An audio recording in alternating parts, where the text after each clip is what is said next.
જય Shri Krishna. Hello friends. અત્યારે વાગ્યા છે 5 અને અમે જઈએ છીએ મોઢા ધોઈને જઈએ છીએ એરપોર્ટ જવા. અમે નથી જતા ક્યાંય, અમે તેડવા જઈએ છીએ.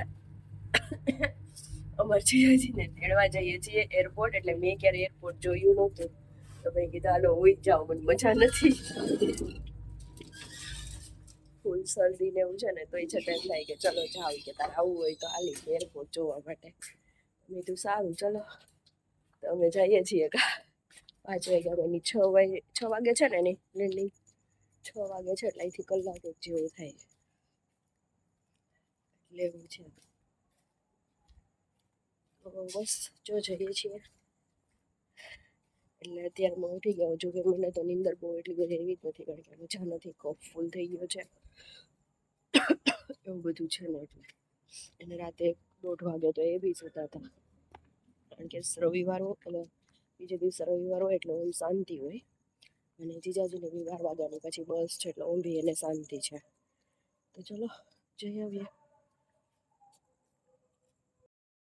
નીકળીએ છીએ. મારી હુંગળી મેં ભેગી લઈ લીધી છે, કાચ ખોલ નાખ્યો. કસીથી વધારે પેલું થાય છે, નાક બંધ થઈ જાય છે ને એવું થાય છે, એટલે બસ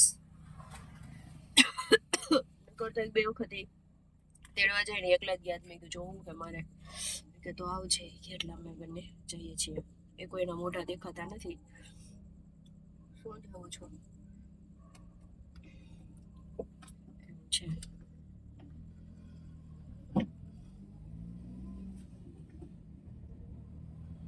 કેટલી વાર લાગશે પૂછતા હોય?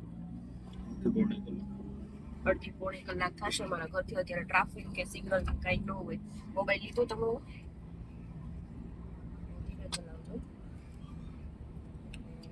બસ એવું છે.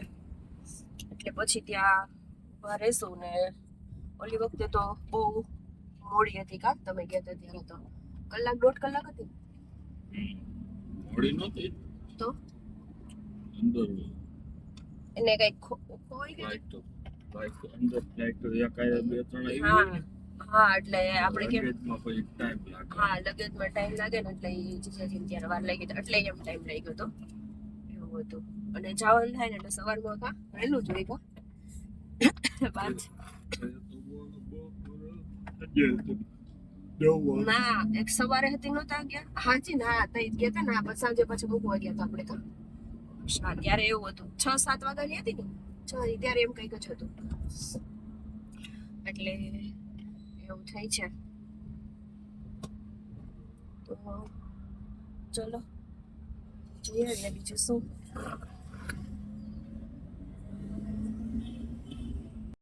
રસ્તા જો કેવા સુમસાન હોય. 5-5:15 થયા છે. એકદમ ક્લીન ને સુમસાન રસ્તા. આજે ઓમ બી સન્ડે છે ને, એટલે કા રાતે બધા લેટ સુધી જાગ્યા હોય, અને સવારે કઈ ટેન્શન ન હોય. એવું એટલે એવું છે. જો ઘોડાગાડી આવી, એટલે એવું છે. રિટર્ન પછી સિગ્નલ ને ટ્રાફિક ને નડશે કા? હા, હજી 7 વાગે રિટર્ન થતા હોય ને, એટલે ત્યારે નહીં નડે. છે રિવરફ્રન્ટ. અત્યારમાં લોકો છે ને શાકભાજી લેવા જતા, એ બી 6 વાગે કા 6 વાગે જતા. એટલે કે મારા જે નણંદૈયા છે ને, એ આવે છે, એટલે એને લેવા માટે અમે જઈએ છીએ. અમારે લોંગ ડ્રાઈવ, એરપોર્ટની અમારે લોંગ ડ્રાઈવ સવાર 5 વાગ્યામાં. એટલે શું, એનો એમ સામાન ન હોય, એક જ બેગ હોય, એટલે ચાલે એમ. એટલે હું સાથે આવીએ, નકર તો કોકને બીજા લેવા ગયા હોય ને, તો સામાન હોય તો પાછો આખી પાછળની ભરાઈ જાય. એટલે એવું છે. અહીંથી પાછું આમ જવું.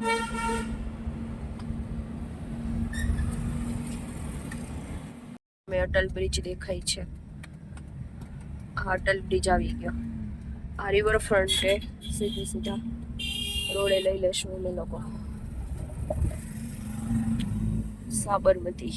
અત્યારે માણસો બેઠા જો સવારમાં.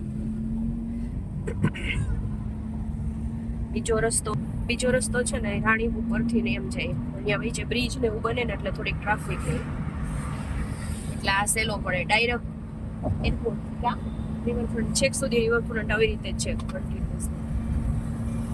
પછી થોડોક એરપોર્ટનો રસ્તો આવે છે, એ અલગ છે. રસ્તો વ્યૂ છે જો.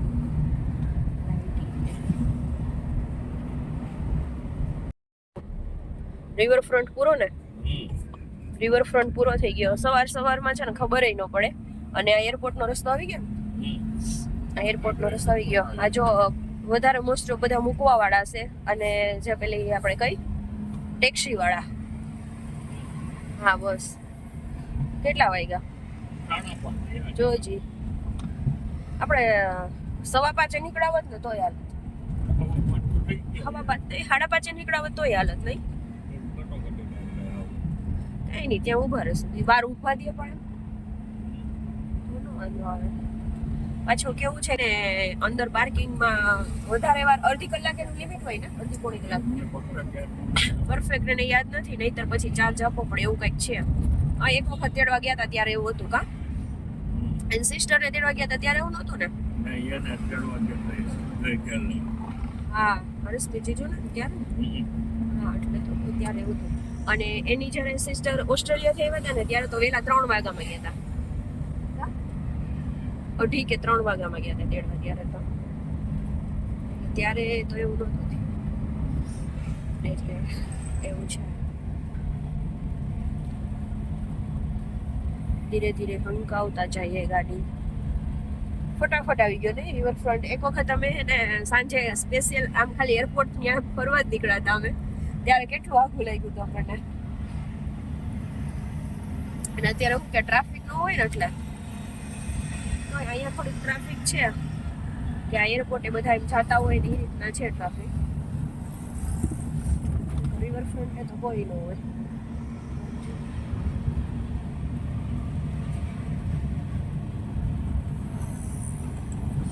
એવું છે. લોકો જો એરપોર્ટ સર્કલ પૂગી ગયા. 5:30 થયા. થોડું અંજવાળું થતું આવે છે. અને એ ચા પીવા ગયા છે. એવું છે. મેં કીધું ઘરેથી બનાવી દઉં, તો કે ના આવી ગયો. એ ચા પીશે. 6 વાગે લેન્ડિંગ છે, એટલે 6 વાગે આવશે. એટલે ઘરે પહોંચતા આઈ થિંક 7:30 જેવું થઈ જશે. 7:30 પોણા 8 જેવું થઈ જશે. અને પછી તો આઈ થિંક કે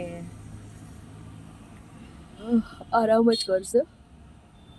12 વાગ્યાની પછી એની બસ છે, એટલા માટે.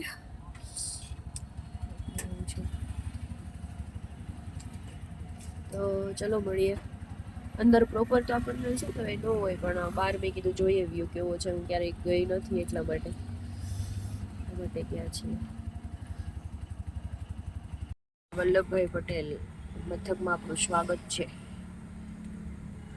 આવી ગયો. ટર્મિનલ 1 માં જવાનું છે અમારે.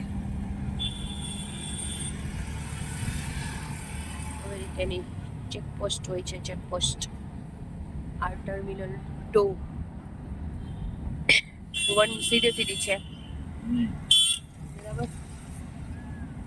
અહીંયાથી જોઈએ. અહીંયા પણ છે.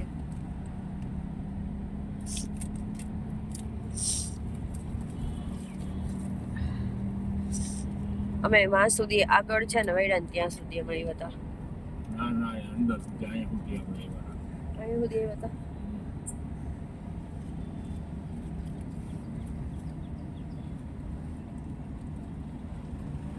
હે હા, ઇન્ટરનેશનલ.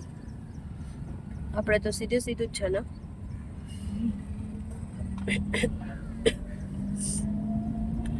અહીંયા બધું છે જો, પાર્કિંગ.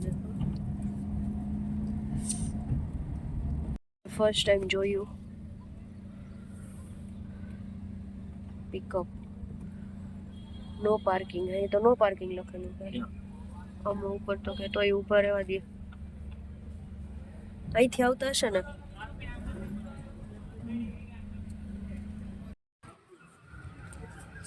ફર્સ્ટ ટાઈમ જોયું છે. હા. અત્યારે સવારે હે ને, અત્યારે આ સવાર છે ને, એટલે હે સવાર છે ને એટલે હું છે આ બધા ટોલી લઈને જવાની. સામાન હા એટલે આમાં આપણે લઈને જવાની પછી ત્યાં ક્યાં જવું છે હે કાફે કાફે છે કાફે મસ્ત છે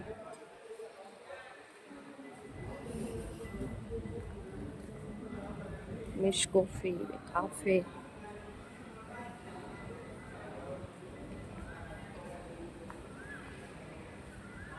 સાઉથ સ્પાઇસ ટર્મિનલ હુકો વાવ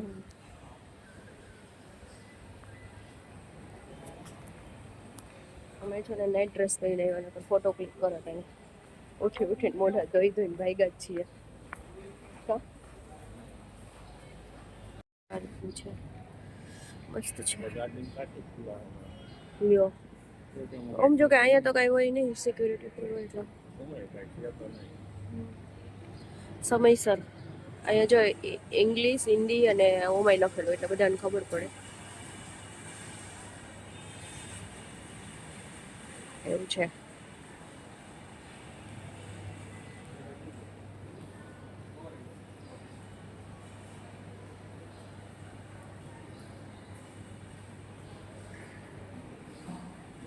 ફ્રેન્ડ્સ તો સવારની વાત છે ત્યાંથી એરપોર્ટેથી ડ્રોપ અમે આવી ગયા ઘરે 7:15 7:30 આવી ગયા હતા અને બસ પછી તો આવીને ચા પાણી પીધા અને પછી એ સૂઈ ગયા કે હવે બસ હવે સૂઈ જવું છે એટલે સૂઈ ગયા ને પછી એને કે મારા ગાંઠિયા જ ખાવા છે કારણ કે કેટલા દિવસથી એવું ખાધું ન હોય એટલે કે ગાંઠિયા ખાવા હતા એ ગયા ને અત્યારે જતા રહ્યા અને 12 વાગ્યાની બસ છે એટલે વર્કશોપે ગયા ને ત્યાંથી પછી જતા રહેશે અને હું જો રેઝિનનું મારે એક કોટ કરવાનો બાકી છે ડીશમાં આમાં પણ માઇનોર કોટ કરવાનો બાકી છે આ જે ફ્લાવર પોટ છે ને એમાં અને આમાં એક કોટ કરવાનું બાકી છે તે કરી નાખું પછી જો રાખડીનું એનું કેટલા ઓર્ડર પેન્ડિંગ છે ને તો આજે જેટલા બી કમ્પ્લીટ થાય ને એટલા બે આજે એને રજા હોય ને તો આજે જેટલા બી કમ્પ્લીટ થાય ને એટલા કમ્પ્લીટ કરી નાખીએ તો એવું છે ચલો તો મળીએ પછી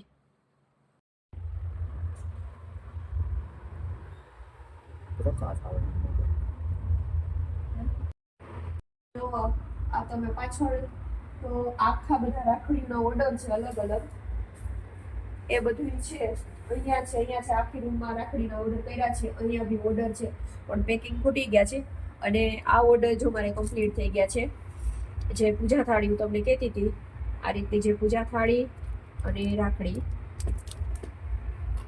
પછી આ બીજી થાળી છે આવી રીતે રાખડી અને આ ત્રીજી થાળી છે હજી 2 થાળી છે 2 થી 3 થાળી છે પેન્ડિંગમાં છે અને આ રાખડી આ રીતનું છે એટલે તમારે કોઈને ઓર્ડર પ્લેસ કરવો હોય તો તમે કરી શકો છો રક્ષાબંધન માટે ચાલે પછી ગણેશ ચતુર્થી માટે ચાલે અને નવરાત્રી અને દિવાળી બધા ફેસ્ટિવલમાં ચાલે ને હા બધા ફેસ્ટિવલમાં ચાલે રેઝિનની પૂજા થાળી અનબ્રેકેબલ અને વોશેબલ આવે છે અને આમાં જો તમારે દીવો માટેની કરવી હોય તો પિત્તળની અલગથી અમે વાટકી મૂકી દઈએ છીએ કે જેમાં તમે દીવો કરી શકો આ જે ફાઈબરની આવે છે આમાં તમે દીવો ન કરી શકો અને કંકુ ચોખા માટે પણ જો તમારે પિત્તળની જોતી હોય તો એ પણ તમે કસ્ટમાઇઝ કરી શકો છો તો એકદમ સરસ યુનિક અને નવી જ લાગે છે તો આ સાથે તમે રાખડી સાથે થાળીનો પણ ઓર્ડર કરી શકો છો તો બસ હવે બધું